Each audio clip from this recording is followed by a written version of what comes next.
Ассаламу алейкум, урматтуу достор. Биз азыр Чычкандабыз, Золотой улей деген кафеде турабыз. Пельмен жасаачу жер. Бул жерге кече түнү келген болчубуз. Азыр ушул жерге 30 киловаттка күн электростанциясын орнотуп атабыз да. Анан буюрса бияктан менин катталуучуларым толтура өтөт экен, пельмен жешет экен, манты жешет экен. Анан ошолорго мындай жакшы комфорт шарты болуш үчүн ушундай светти орнотуп берели деп турабыз да.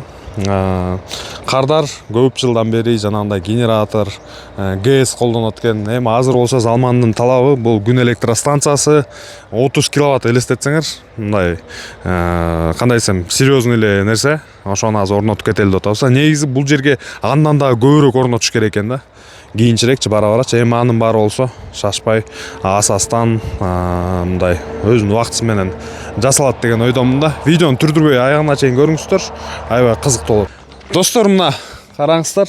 Бер жактагы панелдер мурда коюлуптур. Ошондо бул жерде 8 панель турат.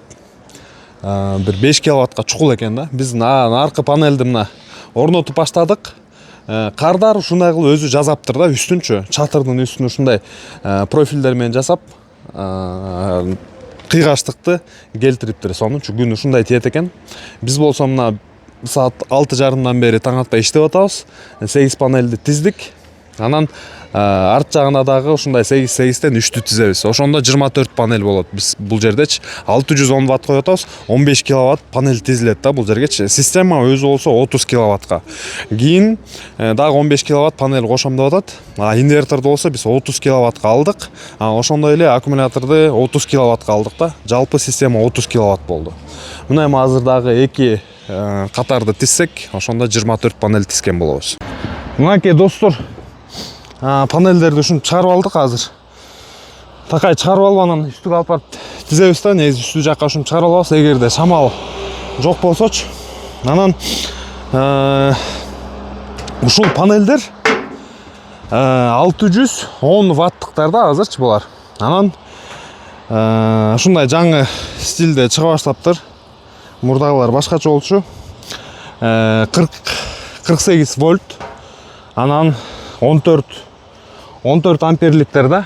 15 максимум 15 амперге чейин. Элдер сурай берет бизден. Булар күн чыкпай калган маалда кандай болот? Кар жаган маалда кандай болот? Же болбосо жаан жаап калган маалда кандай болот депчи. Мына эгерде ушундай күн тийип турса, аябай максималдуу өзүнүн кубаттуулугун берет да. Буга кыш жай айырмасы жок. Буга күндүн нуру гана керек. Күндүн нуру тийсе болду. Анан мына ушундай жакшы кыйгаштык болсо, бул ушундайдан жатса үстүнөчү, кар жаганда кар бат эле эрип кетет. Кар турбайт мунун үстүнө. Эгерде мына ушундай жатса, мына ушундай,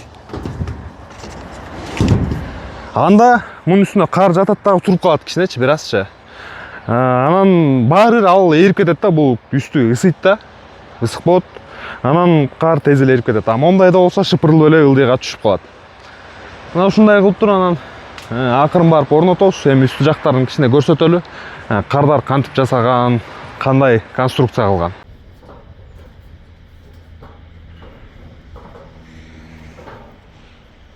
Достор, мына үстүндөгү профиль кантип жайгашкан. Мына элдерге дагы жакшы маалымат иретинде айтып коеюн. Ушундай конструкция жасалыптыр. Муну биз жасаган эмеспиз. Анан биз үстүнө эле панелдерди мына жайгаштырып отургуздук. Негизи баарын бириктирмекпиз, бирок ушу ортодо киши баскыдай жолдор калды. Мынакей панелдер, профилдер мына ушундай жайгаштырылган. Мына көрсөңүздөр болот. Анан герметик менен ылдый жактарына берилиптир да, чапталыптыр. Бекем болуп, анан жаан суу кирбеш үчүн. Негизинен жакшы жасалган, бекем. Мына ушунун үстүнө жайгаштырылды. Анан бул шамалдан дагы аябай жакшы, кандай десем, бекем жасалыптыр. Анткени шамал ошол капталдарынан, үстүлөрүнөн, ылдый жагынан болсо өтүп кете берет. Панелдерди көтөрүп кетпейт да. Бирок негизи достор, мол кыйгаштыкча скат деп коебуз го. ошол жер жакшы эле болчу да негизи. Тетигин баарын жасап кереги жок болчу. Ушунун үстүнө эле наркы бетине жатмак панелдер, профилдер тизилип туруп эле. Анан күн эртең менен ушул жактардан чыгат экен азыркы мезгилде. Анан мына баткан жер болсо тээди эки тоонун ортосуна батат экен. Жайында көбүрөөк тиет деп атат күндү. Кышында болсо азыраак тиет экен. Мына кардарлар келип токтоп аткан кези. Мына достор, көрүңүздөр.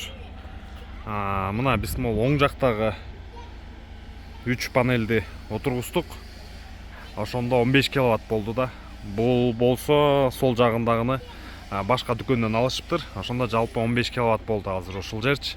Андан кийин дагы 15 киловатт кошулат. Ошондо жалпы система 30 киловатт болот да. Ортолору ачык болду, анткени профилдерди ушундай орноштурушуптур. Анан киши басканга да жеңил болот, мен оюмча, жанагындай иштерди, монтаж иштерин жасап калса дейм да. Анан жууп тазалаганга да жакшы болот. Мунун үстүнөн кар турбайт, эрип кетет. Кар жаса, ушундай күн тийген маалда эле өзү шыпырылып жерге түшө берет.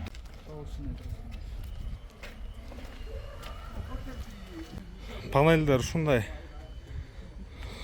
жыгачтын ичине тикесинен туруп келет. Эми көбүрөөк панель болсо да. Анан инверторлор келет, аккумуляторлор, мынакей аккумуляторлор ушундай.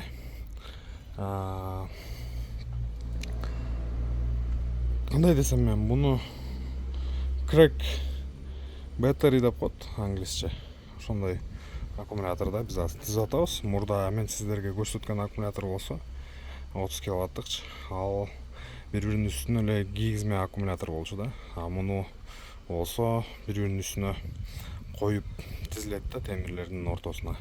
Достор, мына бул болсо ички жабдуулар коштук. Ушунун баарын иштеттик. Мына өзүңүздөр көргөндөй 30 киловаттык аккумулятор турат. Анан инвертор 30 киловаттка. Ушунун баарын коштук да, эми иштеп атат. Бул жерде көбүнчө жанагындай эт майдалагыч, камыр жайгыч, камыр жууругуч, ушундай жабдуулар иштейт экен да.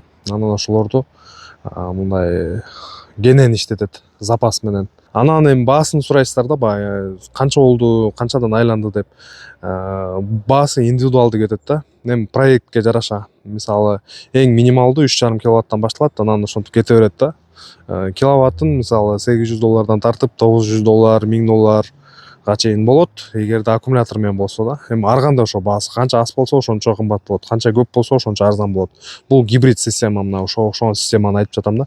Эгерде жанагындай өкмөттүн тогу менен болгондой система бар да, ал жерде аккумулятор кошулбайт, эми анын баасы арзаныраак болот. Мисалы $500, $600, $400, эми канча көп болгон сайын да ошол айта кеткендей эле ошого жараша баасы эсептелинет. Ушул видеонун аягына чейин көрүп келсеңиздер, сиздерден лайк, видео менен башкалар менен да бөлүшүңүздөр, каналга болсо каттала кетиңиздер. Көрүшкөнчө эмки видеолорго чейин, суроолоруңуз болсо жазсаңыздар, баардыгына жооп бергенге аракет кылам.